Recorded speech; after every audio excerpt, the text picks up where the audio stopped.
I love that. I don't know what that bit was at the end. That just came up.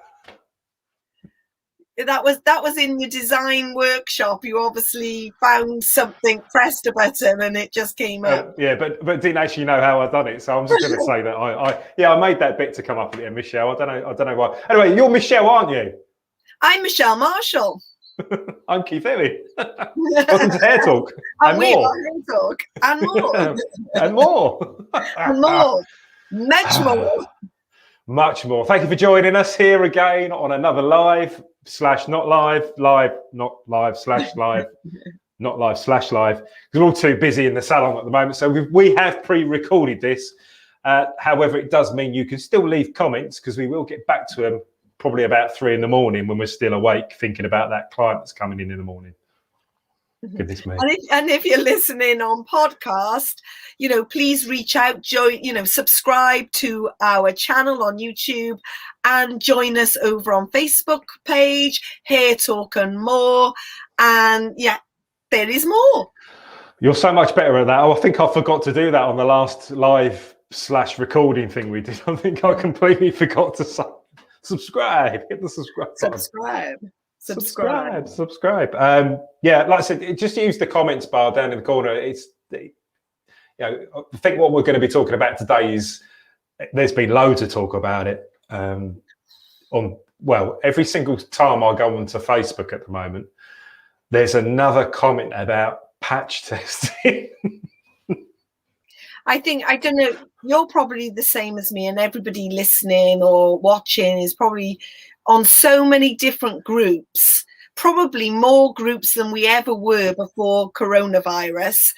And as you said, every single group, there seems to be a question, a statement, a panic about patch testing and skin testing, or the do you prefer patch test or skin test? Because I don't like the word patch test. I think it sounds really. This is just my opinion. It sounds a bit cheap to me. It's just really not cheap. Patch test. It's like skin test. I don't know. Patch. It's just a patch of what? Patch of grass. Patch on the top of your head where you're going bald. When you talk of patch on your clothing, what are you talking about when you talk patch? If it's a skin test, I know it's on the skin. Patch. Elbow patch. Where are you? Oh, yeah, patch testing. You're right, though. I mean, like I said, it's a really good point with the amount of groups that we're now on. I think that's got exponentially. That's got so much. That's grown so much over lockdown. So when you go onto Facebook, Instagram, things like that now, you're getting almost bombarded with 4 billion people's opinions or information they found somewhere, normally on Facebook, about what they should be doing. Everybody's an expert. Oh, of course. But I just think that everybody, as you said, everybody's got an opinion. Everybody's an expert. I think my feed is just full of groups and information. And for some people, how do you sift through all of that information and know what you're taking on board is actually one, correct, one going to actually is what you should be doing, and you're not just listening to somebody's opinion? Yeah. I mean, I'm going to get it out there right now. Not anything rude, just before, if you're listening online, it's not. I'm just going to get out the fact that if you use a particular. Did you say dongle? I said it's not Keith's dongle. I'm having a problem. Dongle is actually what you go on the internet with. Just saying. Michelle, no. I wish you could see this behind the scenes, because Michelle's got so many different words for different things that mean nothing to do with whatever it is she's talking about. It's brilliant. And I probably irritate a lot of people, but thankfully I don't irritate Keith. So that's... Oh, I love it. There's always a new word you come up with. It's fantastic. I mean, straight out from the start, if there's a particular brand you use, your brand will always tell you what you have to do. And if you want to get... I believe that if you want to get your cover legally, then you have to do what the manufacturer is telling you what to do. And as long as you follow that, I think you're okay. And that's my advice I'd give to anybody off the cuff is to, if you're unsure, don't listen to Sandra on Facebook, who's got an opinion on it, or Daniel, who's got an opinion on it on Twitter about what you should and shouldn't be doing. Go direct to your product company and find out directly from them, what do I need to do to make sure that I'm covered by insurance when I'm doing hair color? And they will tell you. Yeah. And there was a whole, I don't know whether you saw it, and, people watching or listening may have seen it. There was a whole thing about, yes, but the manufacturer said this, but if you open the box, it tells you this. And there was like 100 comments on, have you opened the box? What does it say on the box? Well, I think they're lying. I'm sure they're lying. They're telling me this and they're telling me that. And I was just a bit taken aback by the level of boredom people must have been to actually be truly commenting on this. And I think I commented on one because I'd had enough, and I just said, look, guys, phone your insurance, phone the manufacturer. What they say is what you should be doing. Like you said, they're not making it up. They don't make this shit up. They have a duty of care to the people that they sell products to. And I think the other big thing that gets me with this, especially because it's, coronavirus is the big thing everyone's talking about. And because we've got coronavirus, we've got to skin test. Well, if you're saying that, then every time somebody has a flu vaccine, you should be skin testing after that, which is true. There's lots of things that happen throughout the year where people, if you get, look at me, I've covered in tattoos, but if you have a tattoo done, or a client has a tattoo done, they need to be skin tested. If you're using a new product within a brand of a house, so L'Oreal, Redken, and they've brought out you need to re-skin test for that particular product. So, whether people have been doing that or not each time before COVID, I don't know. However, like I said, listen to your product company, listen to your insurance company, and that's all you need to listen to. You can get Colour Start. I mean, what your Colour Start, the sticky, again, if you're listening online, Colour Start's a company that they provide like a generic skin test that you can send out. I mean, in that respect, it's quite good because you can post it out to clients and it's a bit like the old bubblegum stickers from years ago. So those of you that are our age, used to go to a shop, a sweet shop it used to be called, and you could buy these bubble gums and it'd have like a little tattoo thing that you could then put some water on it and you could put it onto your skin and it would stay on your skin. And this is very, very similar to that. So it's a transfer that stays on your skin but gives you some sort of if you've got any reaction to colour, it's supposed to show it. But I know I've got some views on that. What are your views on that, Michelle? Well, I think I remember probably maybe 12 years ago buying some Colour Start to try it because we had some customers or guests that live too far away to come in for a skin test. So we would post those out to them. But the actual life expectancy of this box was very short.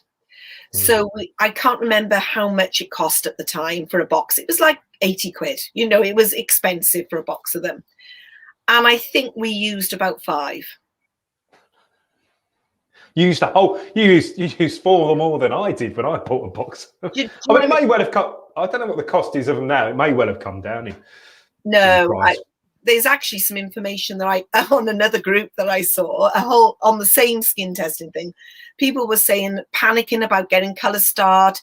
Apparently, there are only certain insurance companies that will insure Colour Start for a start, because the insurance company says follow your manufacturer's instructions, and the manufacturers we know that in the colour is not just PPD, it's whatever else is the colour is made up from, and you can have an allergy to any of those ingredients.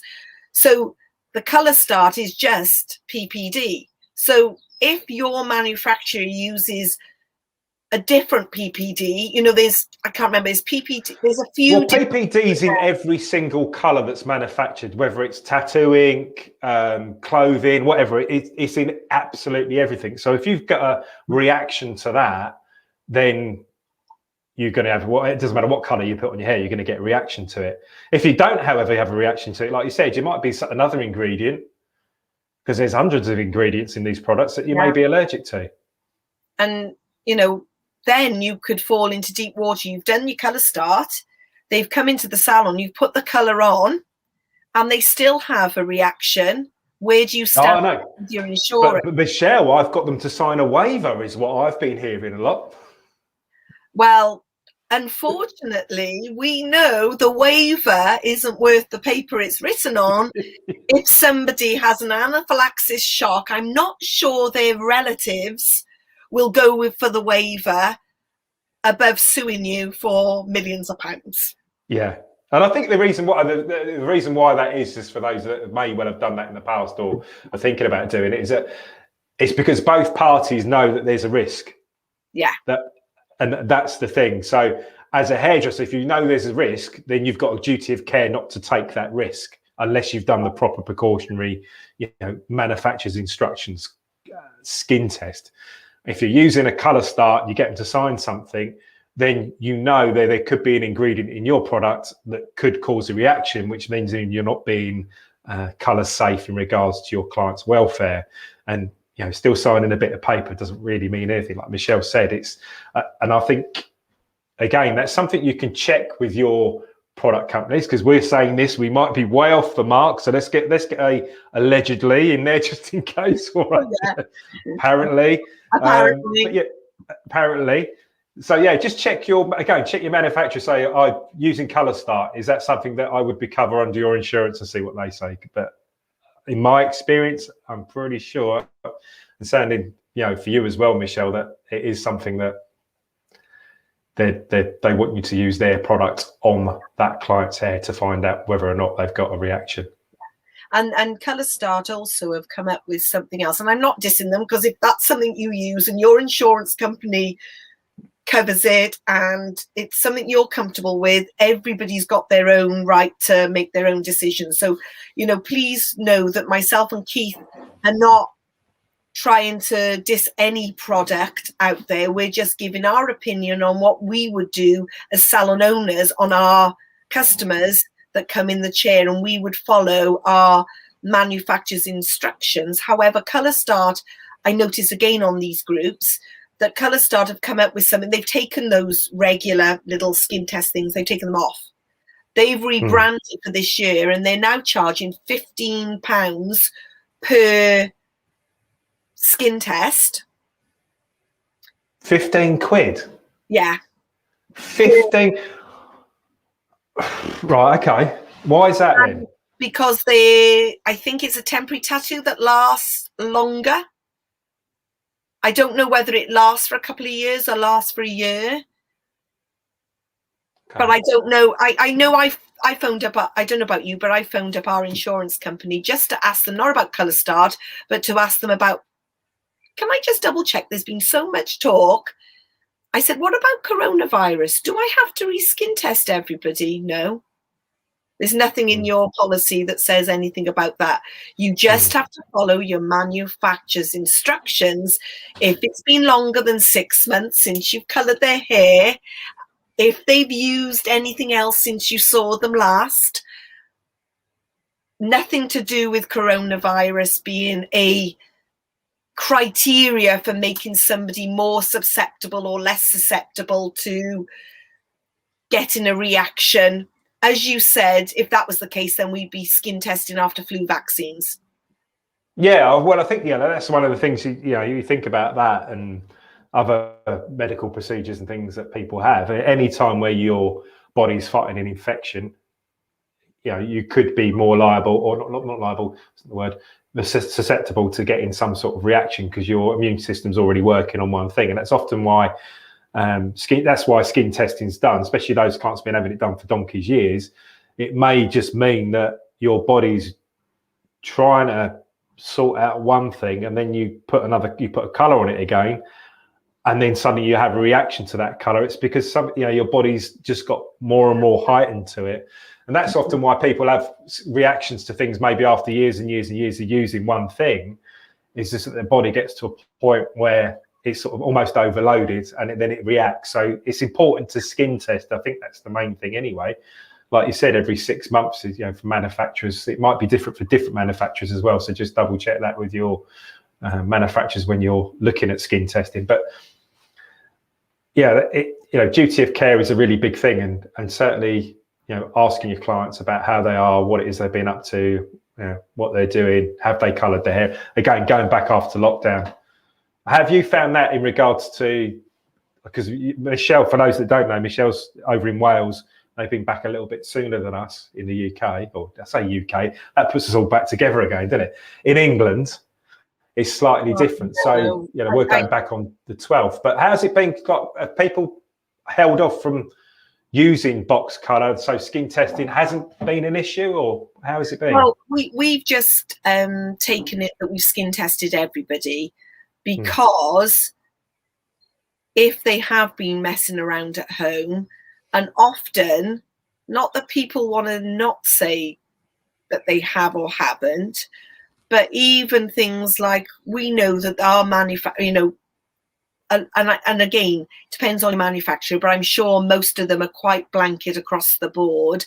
Even if you use a coloured shampoo or what you think is like a little toning sachet, that all will break your skin testing protocol that you've got with your stylist or colorist, or if you're a stylist with your client. So, anything that they've done potentially they need to get re-skin tested. So we just took the stance it's easier just to re-skin test everybody, just as a blanket thing.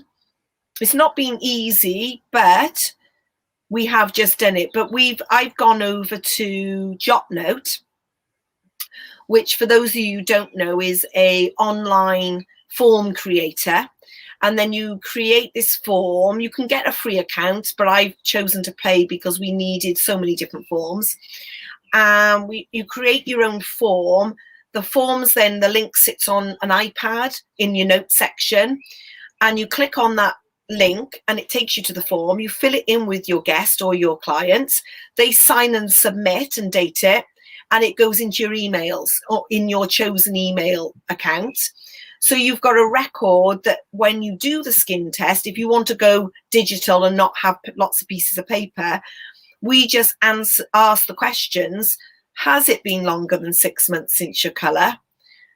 Have you had a tattoo?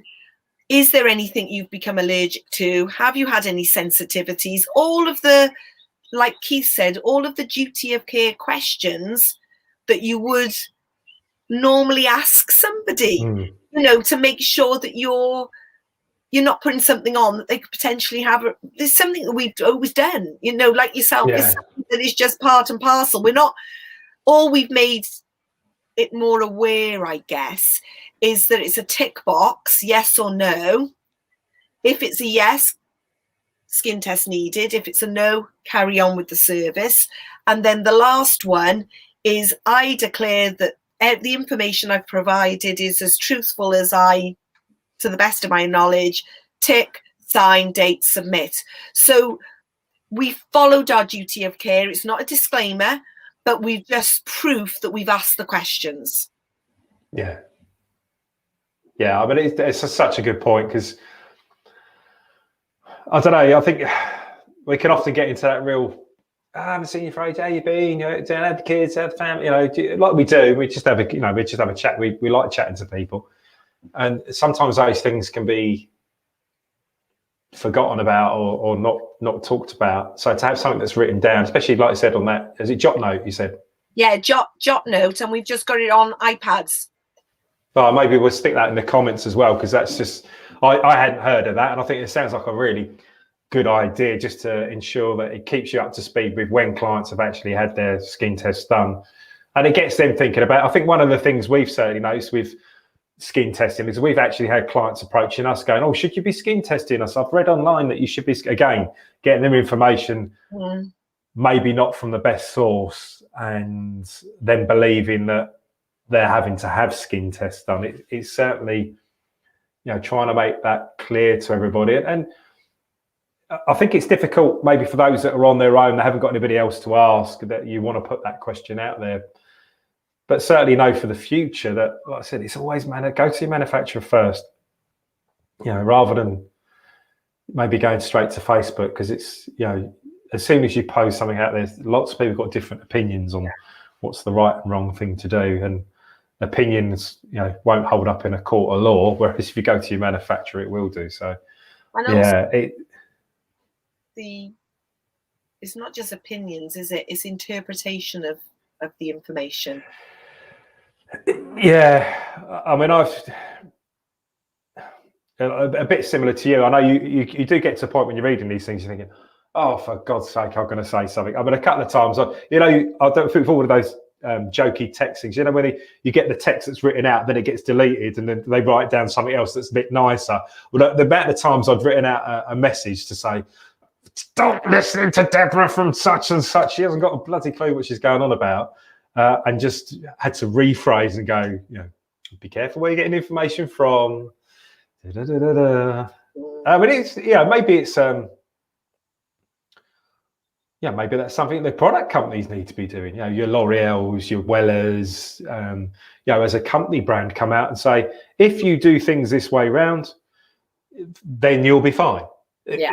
Maybe it's, for those guys, because that would save a lot of questions being asked, I suppose, if the manufacturers to actually come out and go, if you follow manufacturers' instructions, you'll be fine. But the best laugh is on the Facebook group that I can't remember which one, Hairdressers Helping Hair, one of them, people were posting what their manufacturers had said, and people were still saying, I wouldn't believe that, because they say on their box of colour you have to have a skin test. No.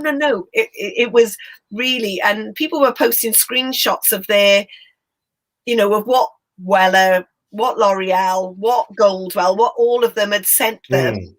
And so I reached out to Redken and one of the team from education.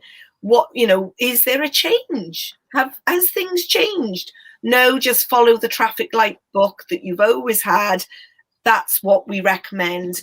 So for those of you who are maybe under the L'Oreal umbrella or the Redken umbrella, they have a similar protocol, even if you're Matrix or any of the brands underneath the umbrella, to follow the traffic light book that you already would have had, which are all the questions myself and Keith are talking about. And as long as you follow that every single time you see somebody, and this isn't because of COVID, this is every time you see somebody to put a colour on, if you ask them the series of 4 or 5 questions before you put it on, you've done your duty of care.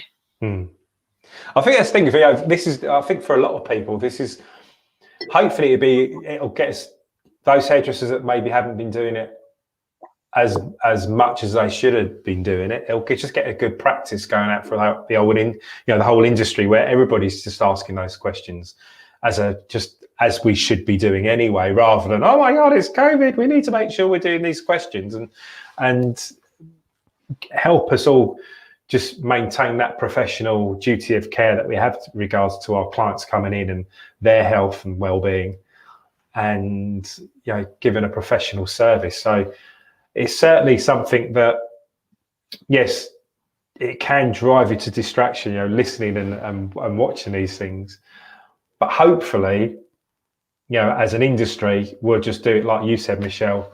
It'll be something that we just, those of us that are doing it already, great. Those of us that maybe aren't, it might be something that it's not, we might be, we have to be doing it. It's not a might, there's no may or may not. So we will be doing it going forward from this. And it's a really good point. Out of interest, do you and Louise I'll ask the questions each time, excuse me, because I've said what Yeah, well, Louise, she'll ask the question. I cut hair. Louise does the colouring side for me. And Louise, I'm going to get a slight offshoot from this as well. She treats every single client as a new client as they come in. So she doesn't have colour notes every time somebody comes in, it's like, well, we're starting from wherever we are now to wherever we want to be or whatever we want to do next. So, there's no sort of colour note. So that's, in some respects, it's quite a good way of encompassing the whole thing of, ensuring that your client's safe. Is like, okay, I'm approaching this as a new colour, so I'll approach it as a new client each time. Therefore, I will ask the questions and then I'll go on to do the colour. And for some people, that might be like, oh my God, I need my colour notes. However, if you've been doing it long enough, like Louise has, if you're doing it a few years and you've got the experience, you don't need colour notes. You'll be able to look and be able to tell what those colours are. So, that's great. That's a great bit of advice. And anyone who's listening, if you want more information on that, please reach out. If you're listening or watching, please drop it in the comments or reach out to us, because we can give you more information on Louise's methodology. I'm sure she'll come and join us one time. And well, I'm going to drag her on. She's a bit shy, bless her. I'll get her on, definitely. Yeah. But even if it's a bit like, for those of you that may have watched it, the show that's on the BBC, which we were both likening our show to, with Michael Sheen and what's his name? We can't even remember his name now. Doctor Who, ex-Doctor Who. I can't think now. It's gone. But if anybody can think of what that's called, put that in the comment. Help us out. It's called Stage. Pop it in the comments if anyone can think of that, and please drop anything in the comments. Our episode is almost coming to a close, but please, drop anything in the comments. We'll answer them. As Keith said, this may not be alive, but it is a recording, and it will be broadcast onto all of our platforms, and we'll be able to give you any advice or help that you may need. That's it really, isn't it? It's, we're here to help out, and hopefully over this last sort of half an hour, you guys have got something from it. If the main thing from me is that, if anything, you're not listening to Facebook, you're just going straight to your manufacturer to get that information. Anything else you want to add, Michelle? And just, as Keith said, go to your manufacturer, go to your insurance, make it part of your process that you do, and it's just what you do, rather than it being a big dilemma. Yeah, that's so. Yeah, dilemma is. I think you've summed up every single Facebook post that's been going on. It's like, what do I do? What do I do? What do I do? And it's terrifying for some people, but it shouldn't be terrifying. It should just be what we do. As Keith said, let's raise the bar on our profession and not make it an industry, but make it a professional profession. Oh, I love it. And that's a good place. Michelle, that's a brilliant place to end it on. Professional profession. Take care. Take care, guys. Take care. Bye.